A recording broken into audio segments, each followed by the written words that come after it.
ازيكم يا جماعة عاملين ايه؟ وحشتوني والله. معلش انا ما عرفتش اعمل معاكم فيديوهات كتير، بس في فيديو نازل تالت اللي هو الجزء التالت. صح؟ الجزء التالت. مع بعضينا. عجلة الحظ دي اسمها ايه؟ عجلة الحظ. سعيد الحظ اللي هطلع ورقته من العجلة دي هو اللي هيتعمل معاه الفيديو. اللي هو انهي؟ اهي. الشقيان. الشقيان اللي بدأ من الصفر.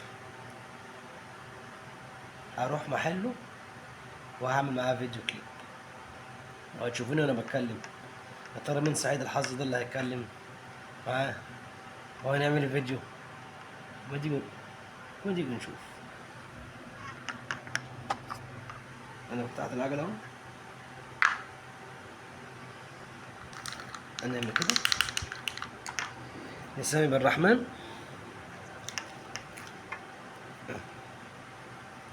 يا ترى سعيد الحظ مين؟ نشوف كده. بسم الله ما شاء الله، الله اكبر، اللهم صل على النبي. الحاج مسعد فهمي، يعني جمالية، يعني حاج مسعد فهمي ابو يارا اللي ركب الطيارة. مسعد فهمي ان شاء الله لنا ولكم لقاء مع الحاج مسعد فهمي. رقم واحد في مصر. السكوتر. هتركب. هتركب والله. والله هتركب. والفيديو هيتذاع. شوف بقى الفيديو بطريقة جديدة من محمود الثعلب المجنون. المجنون.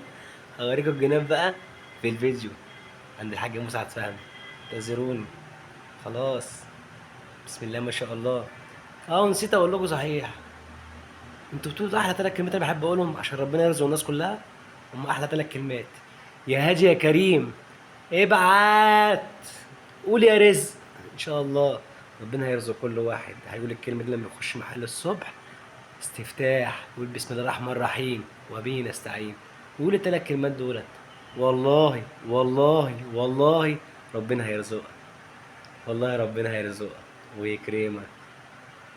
والله العظيم وهيزيدك من نعيمه. بس احلى ثلاث كلمات محدش ينسى. تعالى المجنون. ده كلام انا. ده كلام انا والله والله والله كنت بقولها عند اللصة بتاعي احمد باونير. كان ربنا بيرزقني عنده.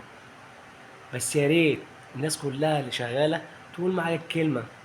يعني يخشوا من محلهم كده ساعه الصبحيه اللي معمص كده لا فتح كده وقول بسم الله الرحمن الرحيم. الحركه بركه. اصحى للكلام.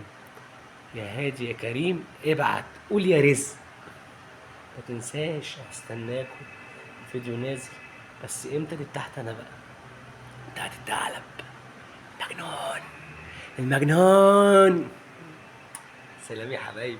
انتظركم. الى اللقاء.